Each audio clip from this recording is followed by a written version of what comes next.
Here are 10 things that I wish I knew when I started collecting in Pokemon TCG Pocket. This game's exploding in popularity right now, so I thought I'd make a video from everything I've learned playing since launch and pull together some really important tips that I think you should know before you dig into the game. And make sure you stay until the end because tip 10 is really important. That tip's gonna help you open way more packs for free. And don't forget to like this video, comment your favorite TCG Pocket Pokemon so far, and subscribe to the channel. Let's get it. So tip number 1 is to start off your account right. When you're setting up your account in Pokemon TCG Pocket, you have the opportunity to open about 15 to 20 packs in the first 10 minutes of playing the game. And for those of you who haven't played yet, beyond that point, you only open 2 packs a day for free. So this is a really crucial part of the game where you're able to open a bunch of packs for free before you really even invest any time into that account. But the trick here is, after you open those packs, if you don't get one of your chase cards that you're after, you can just cancel that account and start right over. Make sure you don't link that account to your Apple or Google and just continue as a guest. Go through all the tutorial stuff, open all the packs, see if you get a chase card, and if not, repeat. And if you're not familiar with the cards, there's a lot of really cool, valuable, rare cards in Pokemon TCG Pocket. You've got the immersive rares,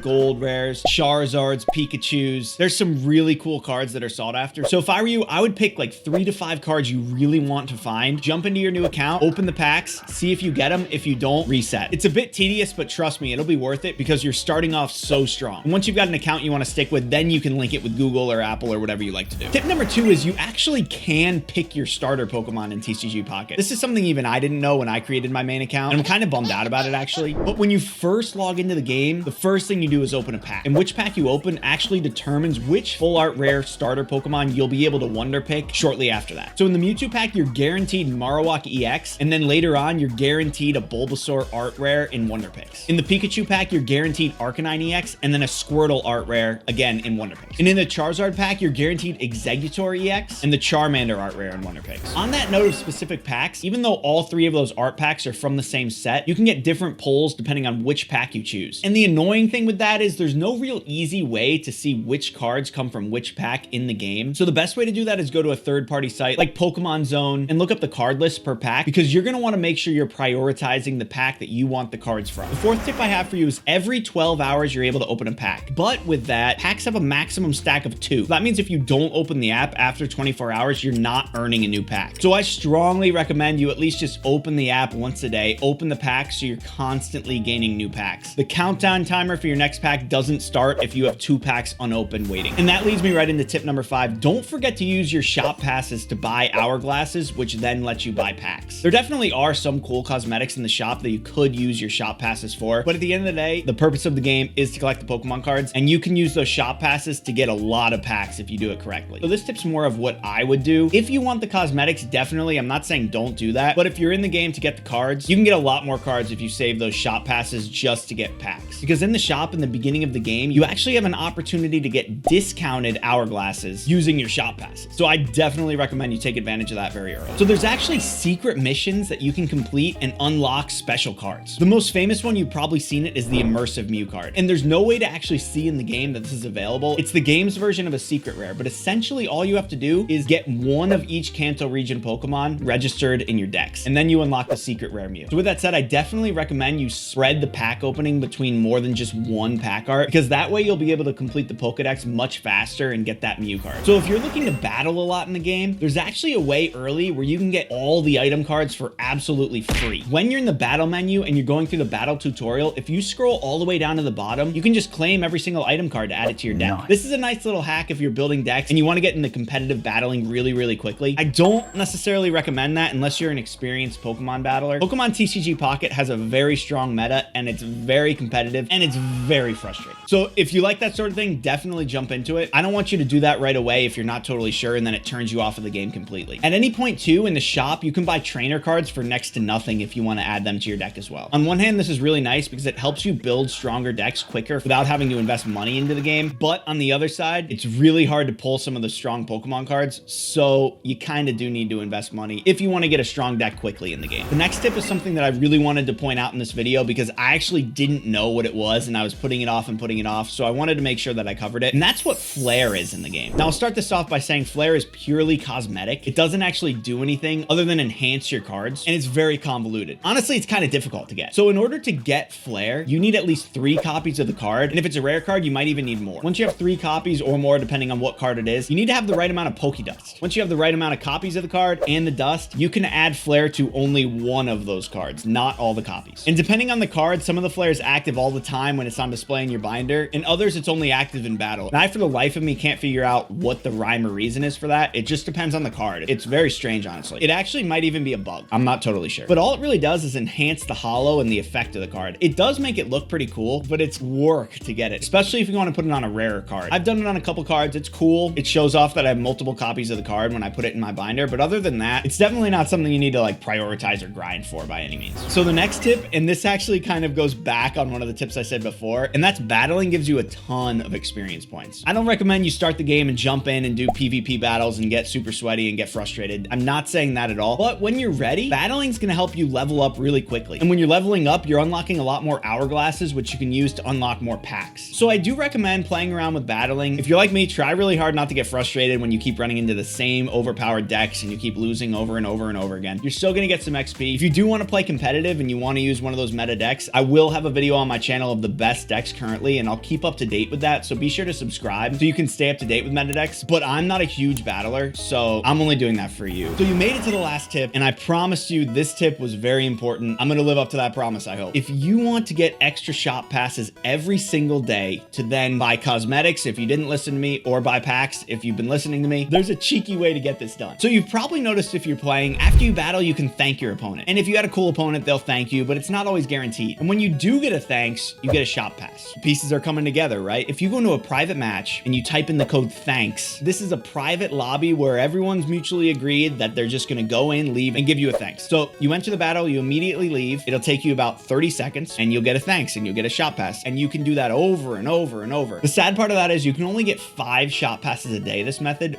but those add up very quickly. So I very strongly recommend you just do this every day. You get your shop passes. They're going to stack up and you're going to get significantly more pack opens this way. There are other private lobbies you can use. If you're tired of going against meta decks, you can type no EX and you'll be able to battle people who also don't want to play meta decks, and you're not allowed to use any Pokemon EX cards, and so on and so forth. If you just Google it, you'll find the private lobbies that are available for what you're searching for. And if you're searching for something that doesn't exist, put it in the comments. We'll make it happen. Anyway, guys, enjoy your journey with Pokemon TCG Pocket. It's really fun. I'm addicted to it right now. I haven't opened a physical pack in a couple weeks, and I'm actually kind of surprised that I'm not having withdrawals. But this game is quenching that thirst, so that's really, really cool. It's really fun to be able to do this digitally, and the cards are gorgeous. Thanks for watching, guys. I hope this was helpful, and I'll catch you next time.